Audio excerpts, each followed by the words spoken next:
अध्याय 11 इन्वेस्टर के लिए सुरक्षा विश्लेषण, सामान्य दृष्टिकोण।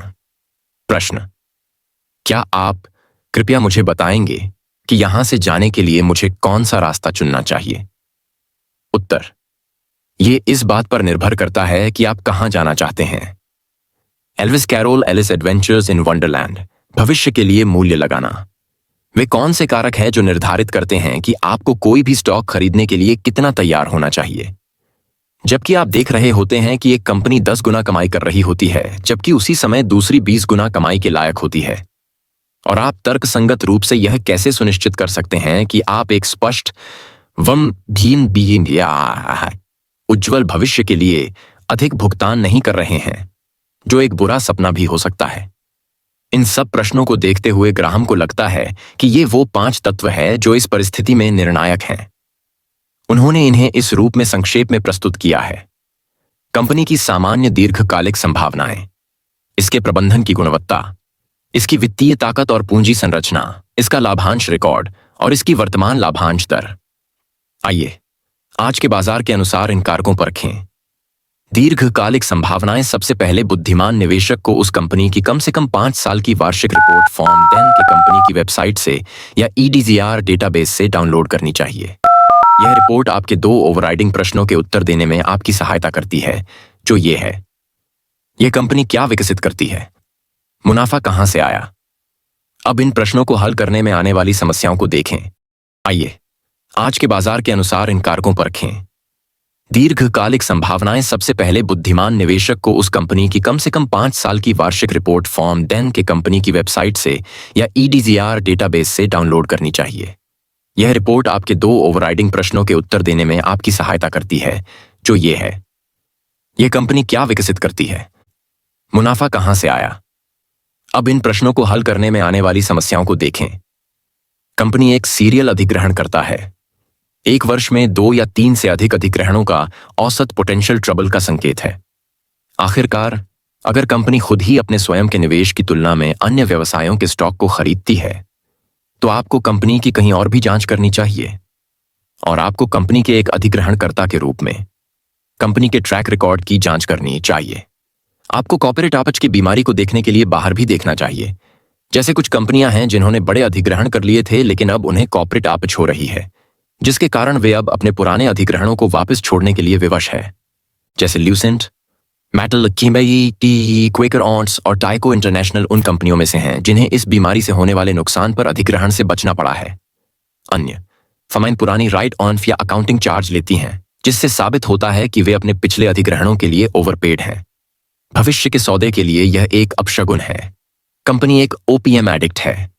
ये कर्ज ले रही है या अन्य लोगों के पैसे के बोट लोड यानी पर्याप्त राशि को बढ़ाने के लिए स्टॉक बेच रही है।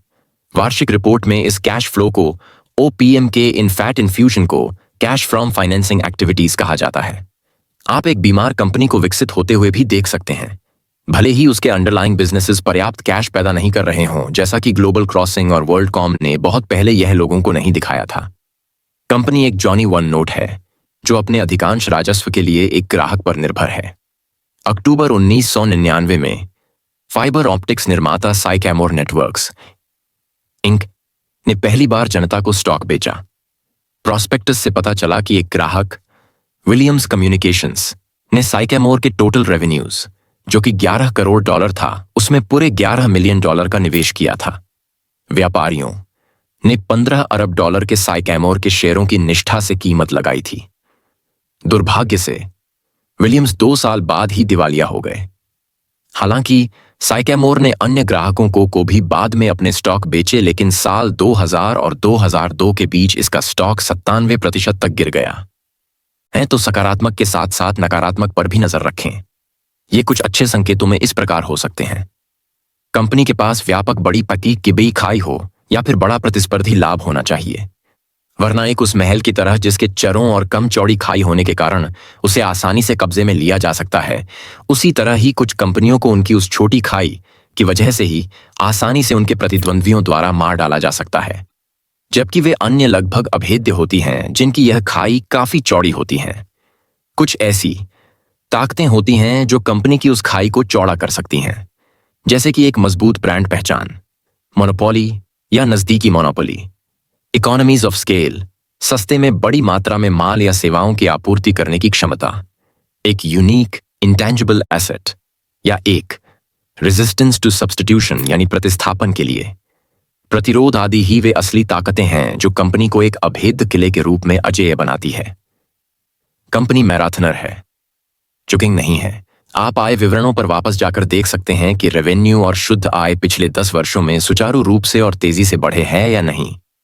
फाइनेंशियल एनालिस्ट जर्नल के एक हालिया लेख ने पुष्टि की कि अन्य अध्ययनों से पता चला है कि सबसे तेजी से बढ़ने वाली कंपनियां ओवरहीट और फ्लेम आउट हो जाती हैं। यदि कंपनी की कमाई टैक्स के बाद 10% की दीर्घकालिक दर से बढ़ रही है तो यह टिकाऊ हो सकती है, लेकिन 15% ग्रोथ हर्डल यह है कि कई कंपनियों ने खुद के लिए निर्धारित भ्रम पाल रखे हैं। इसके अलावा एक उच्च दर रिटर्न या 1-2 साल में विकास का अचानक फट पड़ना यह संकेत देता है कि आगे सब कुछ फीका पड़ने की संभावना निश्चित है। ठीक उसी तरह जैसे एक अनुभवहीन मैराथनर जो इस दौड़ को 100 मीटर दौड़ की तरह पूरी दौड़ने की कोशिश करता है। कंपनी बोती है और फिर काटती है। एक कंपनी को नए व्यवसाय को विकसित करने के लिए इस बात से कोई फर्क नहीं पड़ता कि इसके उत्पाद कितने अच्छे हैं या इसका ब्रांड कितना शक्तिशाली है। इसे कुछ पैसे अपने अनुसंधान और विकास पर खर्च करने ही होते हैं। हालांकि अनुसंधान और विकास खर्च आज विकास का स्रोत नहीं है, लेकिन ये कल हो सकते हैं, खासकर अगर एक फर्म के पास नए विचारों और उपकरणों के साथ अपने व्यवसायों को फिर से जीवंत करने का एक सिद्ध रिकॉर्ड होना चाहिए। अनुसंधान और विकास का औसत बजट उद्योगों और कंपनियों में भिन्न भिन्न होता है। जैसे साल 2002 में प्रॉक्टर एंड गैम्बल ने R&D पर अपनी शुद्ध बिक्री का लगभग 4% खर्च किया था, जबकि 3M ने 6.5% और जॉनसन एंड जॉनसन ने 10.9% खर्च किया था। लंबे समय में एक कंपनी जो R&D पर कुछ भी खर्च नहीं करती है वह कम से कम उतना ही कमजोर है जितना कि बहुत अधिक खर्च करता है। मैनेजमेंट की गुणवत्ता और आचरण। एक कंपनी के एग्जीक्यूटिव्स को यह बताना चाहिए कि वे इनके विकास के लिए क्या करेंगे और फिर उन्हें वो करना चाहिए जो उन्होंने करने के लिए कहा हो। इसकी पुष्टि के लिए पिछली वार्षिक रिपोर्टों को पढ़ें कि प्रबंधकों ने किस पूर्वानुमान का अनुमान लगाया था और क्या उन्होंने उन्हें पूरा किया या उससे कम किया। प्रबंधकों को अर्थव्यवस्था, अनिश्चितता या कमजोर मांग जैसे सभी उद्देश्य वाले अनिश्चित कारणों को दोषी ठहराने के बजाय अपनी विफलताओं को स्वीकार करना चाहिए और उनकी जिम्मेदारी लेनी चाहिए। अब यह भी जांचें कि क्या अध्यक्ष के सालान पत्र का स्वर और पदार्थ वॉल स्ट्रीट पर नवीनतम स्टाइल के साथ ले में है या स्थिर है या उतार चढ़ाव वाला है। ये प्रश्न यह निर्धारित करने में भी आपकी सहायता कर सकते हैं कि क्या कंपनी चलाने वाले लोग कंपनी के मालिक के हित में कार्य करेंगे। क्या वे नंबर 1 की तलाश कर रहे हैं। एक फर्म जो अपने CEO को 1 वर्ष में $100 मिलियन का भुगतान करती है, उसके पास इसके बहुत अच्छे कारण होते हैं। अगर इसका कोई ठोस कारण न हो तो इस तरह के अस्पष्ट मोटे पैसे देने का मतलब है कि यह फर्म प्रबंधकों द्वारा संचालित किया जाता है। यदि कोई कंपनी अपने स्टॉक विकल्प को अंदरूनी सूत्रों के लिए रिप्राइस करती है तो इससे दूर रहें। इस स्विच रूप में एक कंपनी कर्मचारियों और अधिकारियों के लिए मौजूदा स्टॉक विकल्प को रद्द कर सकती है और फिर उन्हें लाभप्रद कीमतों पर नए लोगों के साथ बदल देती है। यदि उनके स्टॉक मूल्य कभी 0 पर नहीं जाते हैं,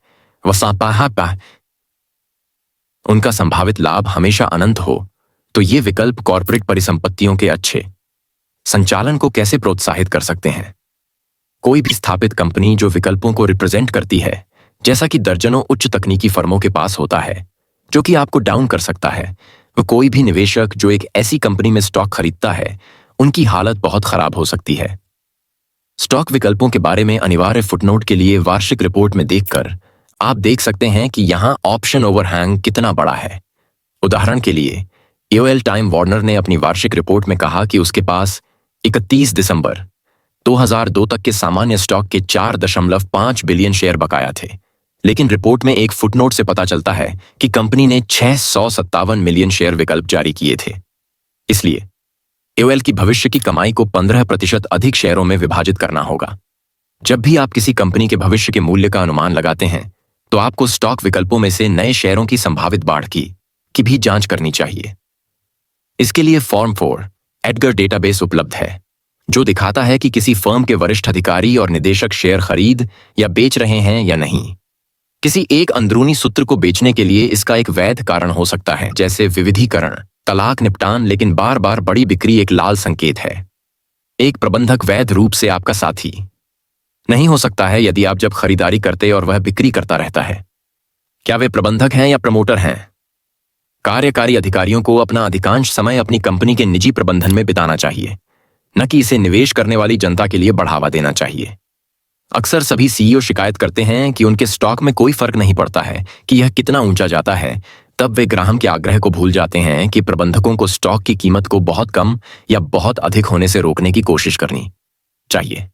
इस बीच सभी मुख्य वित्तीय अधिकारियों को अर्निंग्स गाइडेंस या कंपनी के तिमाही मुनाफे का अनुमान लगाना चाहिए, जबकि कुछ फर्म लगातार अस्थायी, तुच्छ या काल्पनिक अवसरों का घमंड करते हुए प्रेस विज्ञप्ति जारी करते हैं। कुछ कंपनियां जिनमें कोका कोला, जिलेट और यूएसए इंटरैक्टिव शामिल हैं, ने वॉल स्ट्रीट की अल्पकालिक सोच के लिए बस न कहना शुरू कर दिया है। ये कुछ बहादुर संगठन अपने वर्तमान बजट और दीर्घकालिक योजनाओं के बारे में अधिक विस्तार प्रदान कर रहे हैं, जबकि ये अगले 90 दिनों के लिए अटकलें लगाने से इनकार करते हैं। अंत में पूछे कि क्या कंपनी के लेखांकन व्यवहार को उसके वित्तीय परिणामों को पारदर्शी बनाने के लिए डिजाइन किया गया है या अपारदर्शी? यदि नॉन रिकरिंग शुल्क रिकरिंग रहता है तो असाधारण आइटम्स इतनी बार क्रॉप करते हैं कि वे साधारण लगते हैं। EBITDA यानी ब्याज, कर, मूल्यह्रास और परिशोधन से पहले की कमाई जैसे समसामयिक आय, शुद्ध आय को प्राथमिकता देते हैं, या प्रो फॉर्म आय का उपयोग वास्तविक नुकसान को कम करने के लिए किया जाता है। आप एक ऐसी फर्म को देख सकते हैं जिसने अभी तक नहीं सीखा है कि पहले अपने शेयर धारकों के दीर्घकालिक हितों को कैसे रखा जाए। वित्तीय ताकत और पूंजी संरचना एक अच्छे व्यवसाय की सबसे मूल संभावित परिभाषा यह है कि यह खपत की तुलना में अधिक नकदी उत्पन्न करता है। अच्छे प्रबंधक उस नकदी को उत्पादक उपयोग में लाने के तरीके खोजते रहते हैं। लंबे समय में इस परिभाषा को पूरा करने वाली कंपनियां मूल्य वृद्धि के लिए लगभग निश्चित हैं। इससे कोई फर्क नहीं पड़ता कि शेयर बाजार क्या करता है। अब कंपनी की वार्षिक रिपोर्ट में नकदी प्रवाह के विवरण को पढ़ने से शुरू करें। देखें कि पिछले 10 वर्षों में परिचालन से नकदी लगातार बढ़ी है या नहीं। तब आप और आगे जा सकते हैं। वॉरेन बफेट की मालिक की कमाई की अवधारणा या शुद्ध आय के साथ साथ परिशोधन और मूल्यह्रास माइनस नॉर्मल कैपिटल एक्सपेंडिचर को लोकप्रिय बनाया है। डेविस के पोर्टफोलियो मैनेजर क्रिस्टोफर डेविस के रूप में चयनित सलाहकारों का कहना है, यदि आप इस व्यवसाय का 100% स्वामित्व रखते हैं तो वर्ष के अंत में आपकी जेब में कितना नकद होगा, क्योंकि यह एमोर्टाइजेशन और डिप्रीसिएशन जैसी अकाउंटिंग एंट्रीज के लिए एडजस्ट करता है। कंपनी की नकद शेष राशि को प्रभावित न करें। रिपोर्ट की गई आय की तुलना में मालिक की कमाई एक बेहतर उपाय हो सकती है। मालिक की कमाई की परिभाषा को ठीक करने के लिए आपको रिपोर्ट की गई शुद्ध आय से घटा देना चाहिए। स्टॉक विकल्प देने की कोई भी लागत जो मौजूदा शेयरधारकों से आय को नए मालिकों के हाथों से दूर कर देती है। कोई भी अनयूजुअल, नॉन रिकरिंग या एक्स्ट्रॉर्डिनरी शुल्क, कंपनी के पेंशन फंड से कोई इनकम। यदि पिछले 10 वर्षों में प्रति शेयर मालिक की आय कम से कम 6% या 7% की औसत से बढ़ी है तो कंपनी नकदी का एक स्थिर जनरेटर है और इसके विकास की संभावनाएं अच्छी है। इसके बाद कंपनी की पूंजी संरचना को देखें। कंपनी के पास कितना ऋण पसंदीदा स्टॉक सहित देखने के लिए बैलेंस शीट को देखें। सामान्य तौर पर दीर्घकालिक ऋण कुल पूंजी का 50% से कम होना चाहिए। वित्तीय वक्तव्यों के चरणों में यह निर्धारित करें कि क्या दीर्घकालिक ऋण निश्चित दर या वेरिएबल है। फिक्स चार्ज के लिए कमाई का अनुपात दिखाने वाली प्रदर्शनी या विवरण के लिए वार्षिक रिपोर्ट में देखें।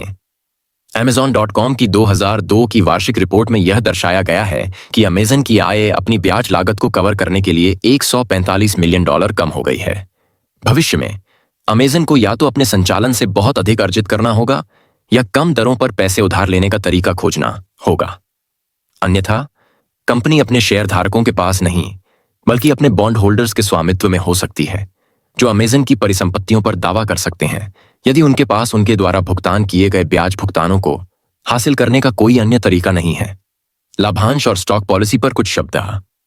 कंपनी इस बताने के दबाव में यह बताए कि आप लाभांश का भुगतान नहीं करते हैं तो आप बेहतर है। यदि फर्म लगातार अच्छे बाजारों और खराब प्रतिस्पर्धा में आगे निकल गई है तो प्रबंधक को इसमें स्पष्ट रूप से उपयोग के लिए नकदी डालना चाहिए। यदि हालांकि व्यापार लड़खड़ा रहा है या स्टॉक अपने प्रतिद्वंद्वियों को कम आंक रहा है तो प्रबंधक और निदेशक लाभांश का भुगतान करने से इनकार करके नकदी का दुरुपयोग कर रहे हैं।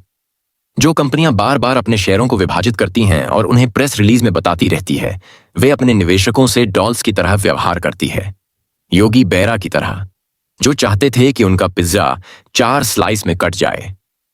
मुझे नहीं लगता कि मैं 8 खा सकता हूं। शेयर पसंद करने वाले शेयर धारकों को यह बात याद आती है। जब $50 पर एक शेयर के 2 शेयर $100 पर एक से अधिक शेयर के लायक नहीं है।